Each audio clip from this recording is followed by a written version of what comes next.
대법원 2026년 1월 8일 선고 2022-233713 판결 사건명 구상금 1. 불법 행위로 인한 손해배상 사건에서 피해자에게 손해의 발생이나 확대에 관하여 과실이 있거나 가해자의 책임을 제한할 사유가 있는 경우 배상 책임의 범위를 정할 때 이를 참작하여야 하는지 여부, 적극.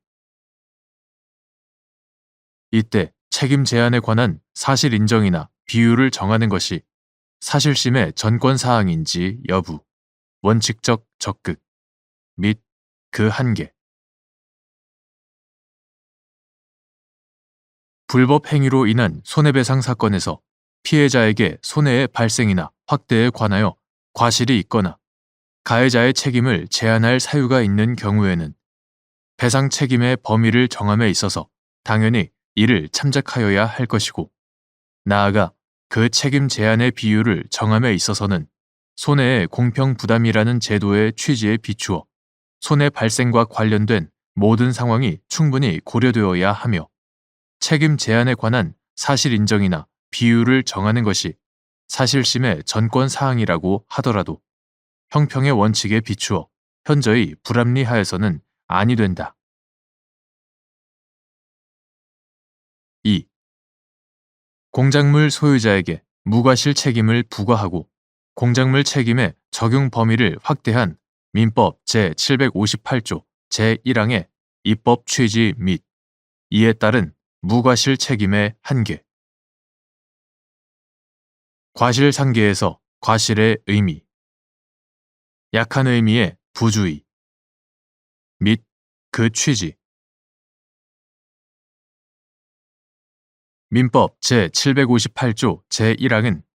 위험 책임 법리에 근거하여 공작물 소유자에게 무과실 책임을 부과함으로써 그 책임을 가중하고, 구민법 제717조 제1항과 달리 공작물 책임의 원칙적인 적용 대상을 토지의 공작물로 한정하지 않고 공작물, 즉 인공적 작업에 의하여 제작된 물건으로 확대하였다.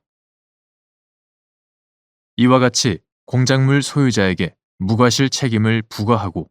공작물 책임의 적용 범위를 확대한 것은 과학기술의 발전 등으로 인해 위험원이 복잡, 다양화되고 있는 현대사회에서 피해자 보호를 도모하는 데 그 취지가 있다. 그러나 위와 같은 입법 취지를 고려하더라도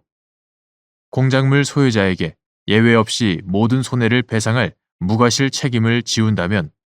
손해의 공평 부담을 지도 원리로 하는 손해배상 제도의 근본 취지에 어긋나는 경우가 있을 수 있다. 특히 복잡다기한 기술이 집약되어 만들어진 공작물의 경우 그 소유자가 해당 공작물의 구조 및 작동 원리와 그로 인한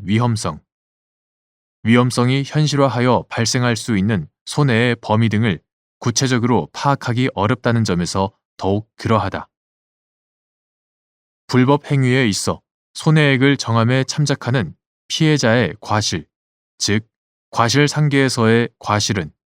가해자의 과실과 달리 사회 통념이나 신의 성실의 원칙에 따라 공동생활에 있어 요구되는 약한 의미의 부주의를 가리키는데,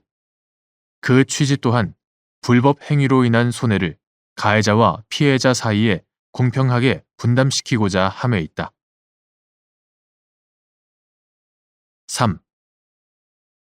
갑 소유 차량을 제작한 을 주식회사가 위 차량을 비롯한 일부 차종의 차량에서 ABS 모듈 전원부에 오일 또는 수분 등이 장기간에 걸쳐 미세 유입되어 전원부 쇼트가 발생하는 제작 결함을 인정하고 시정 조치, 리콜, 시정 조치를 실시하였는데, 이에 관한 통지문을 받고서도 3개월이 지나도록 리콜에 응하지 않던 갑이 위 차량을 자신이 거주하는 오피스텔 건물의 기계식 주차타워에 주차하였다가 위 차량에서 화재가 발생하여 차량이 전소되고 건물 등이 소회되는 사고가 발생하자 위 건물에 관하여 주택화재 보험 계약을 체결한 보험자인 병보험회사가 피보험자를 위하여 보험금을 지급한 다음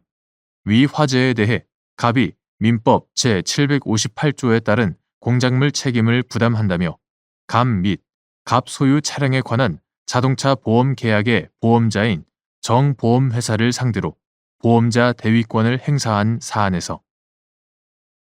갑이 리콜 통지문을 받은 후 사회 통념상 시정 조치를 이행하기에 충분한 기간인 3개월이 넘는 기간 동안 아무런 조치도 취하지 않은 사정 등을 종합하여 위 차량의 설치, 보존상에 하자가 있다고 본 원심의 판단은 수긍할 수 있으나 재반 사정에 비추어 갑에게 공작물 소유자로서의 책임을 인정하더라도 그 책임을 전혀 제한하지 않는 것은 형평의 원칙에 반하는데도 갑과 정 회사의 책임을 제한하지 않은 원심의 판단에는 법리 오해에 잘못이 있다고 한 사례.